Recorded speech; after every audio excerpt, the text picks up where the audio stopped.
26 ta' Ottubru, Beatu Bonaventura minn Potenza. Għex bejn l-1651 u l-1711.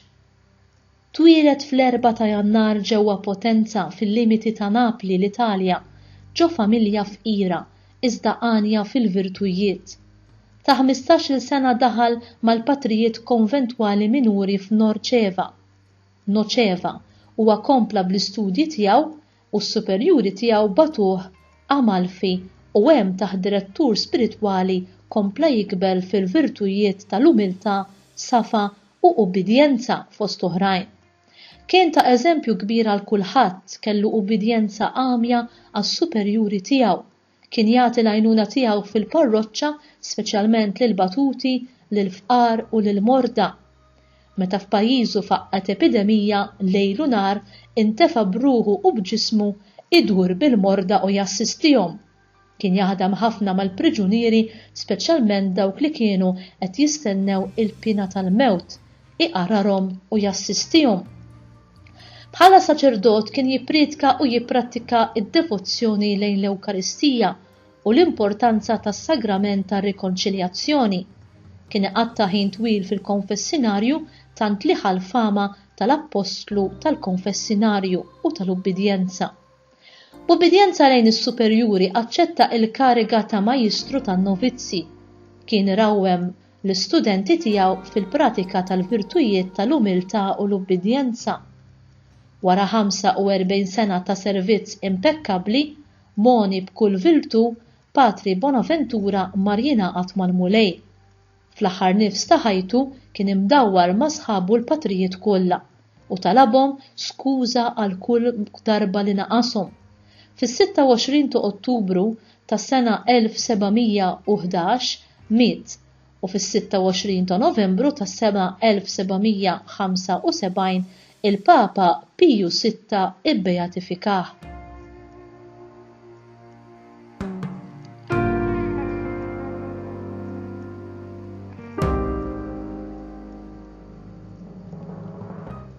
Dan il-Qaddis tal-lum jispikka l-aktar għall-umiltà u l-ubbidjenza għamja tiegħu lejn is-superjuri. Jingħad li ġurnata waħda Bonaventura qal lis-superjur tiegħu li kienet intilfet iċ-ċavetta tas-sagristija. Tajjeb qallu s-superjur bid-bissima, mela jkollok tfittixa fil-bir. Aqbad qasba u stata liha. Malajr Bonaventura mar fejn il-bir u bil-qasba u xlief stat għaċ-ċavetta. Ma damx wisq qabel ma rnexxielu jtellaħħa. Ovvjament is-superjur tiegħu baqa' mistaġeb għax hu kien qallu hekk biex jiċċajta. Imma Alla kien ippremjah b'mod mirakulus għall-ubbidjenza għamja tiegħu.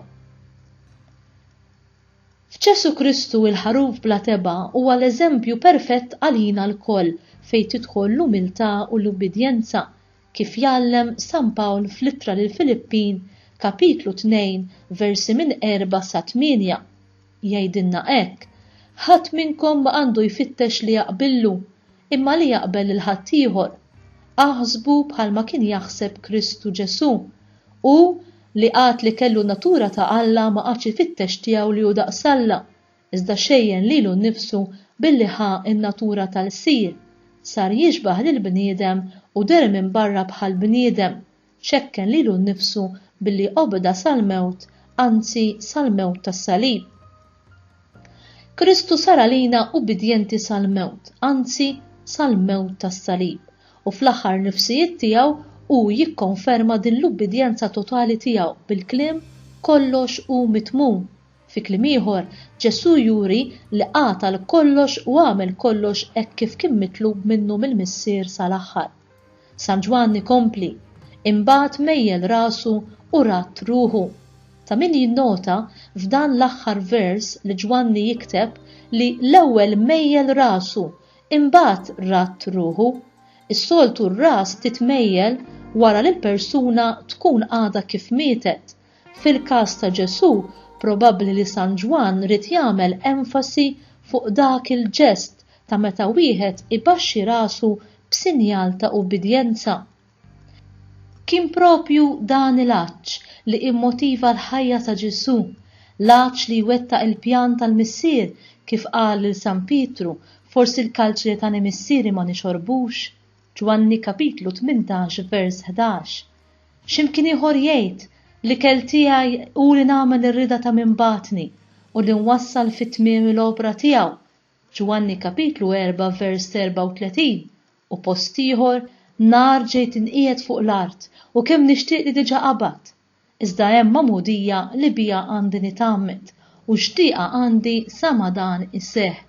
Luqa kapitlu 12 versi minn 94 sa 50. X'nitalmu minn dan? L-ubbidjenza u l-umiltà huma tnejn minn ħafna virtujiet.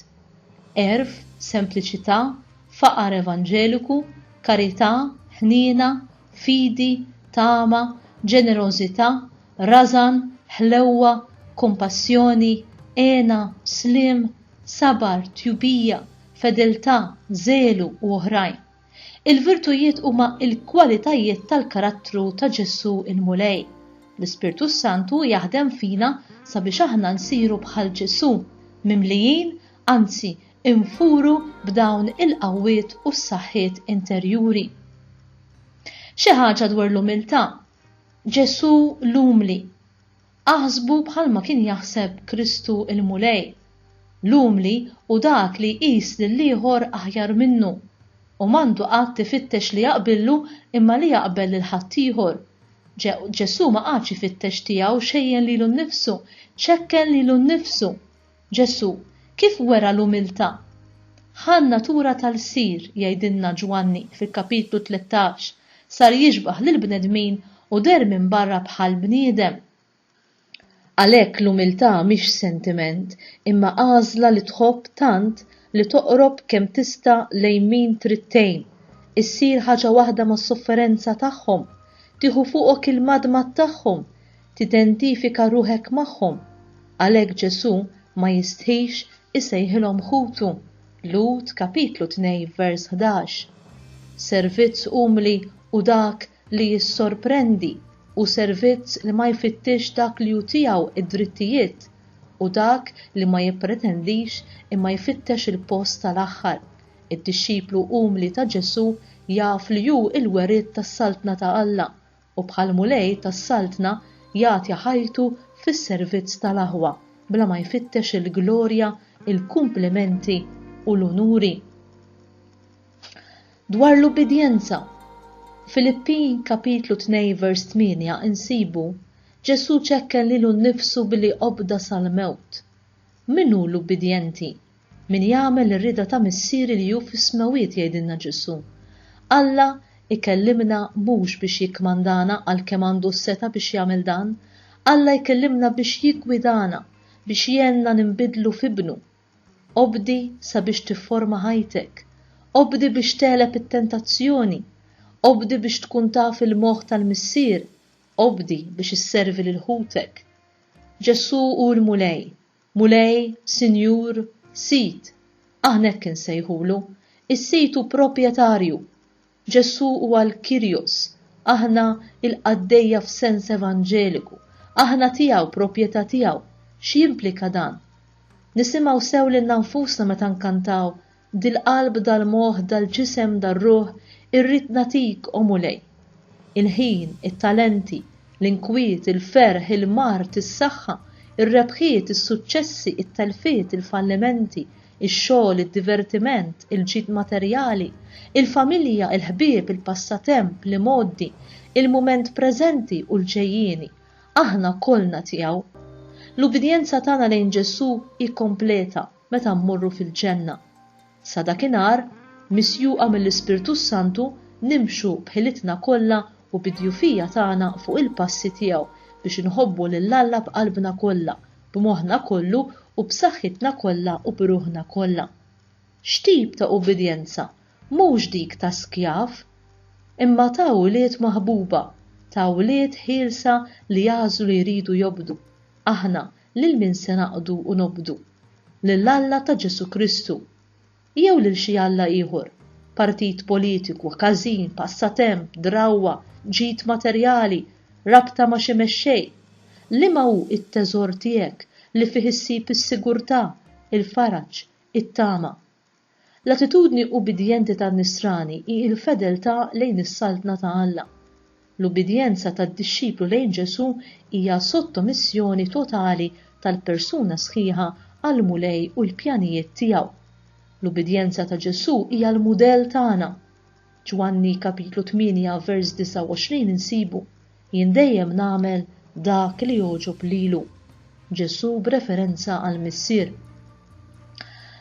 U fi Ġwanni kapitlu 14 Ġwanni jgħidilna, Ġesu jgħidilna, min iżomm il-kmandamenti tiegħi u jħarishom, dak huwa li jħobbni, u min iħobb lili iħobbu wkoll il-missier, u jiena wkoll inħobbu, u nuri lil innifsi lilu. Jekk xi ħadd iħobbni iħares kemmti, u missieri jħobbu u aħna niġu u nagħmlu għandu. U inti, kemm tirsisti biex tgħix fl-umiltà? Qiegħed tpoġġi l-ħtiġijiet ta' ħaddieħor qabel tiegħek? Taraf li inti midneb midimba u li mingħajr Ġesu f'ħajtek ma tista' tagħmel xejn tajjeb? Fiex int fl-ubbidjenza tiegħek lejn il-kmandamenti ta' Alla u t-tagħlim tal-Knisja imwaqfa minn Kristu? Ir-rieda ta' Alla hi l-għan ta' ħajtek? Kemm inti lest jew lesta li tilħaq dak il-livell ta' qdussija li Alla jixtieq jara fik?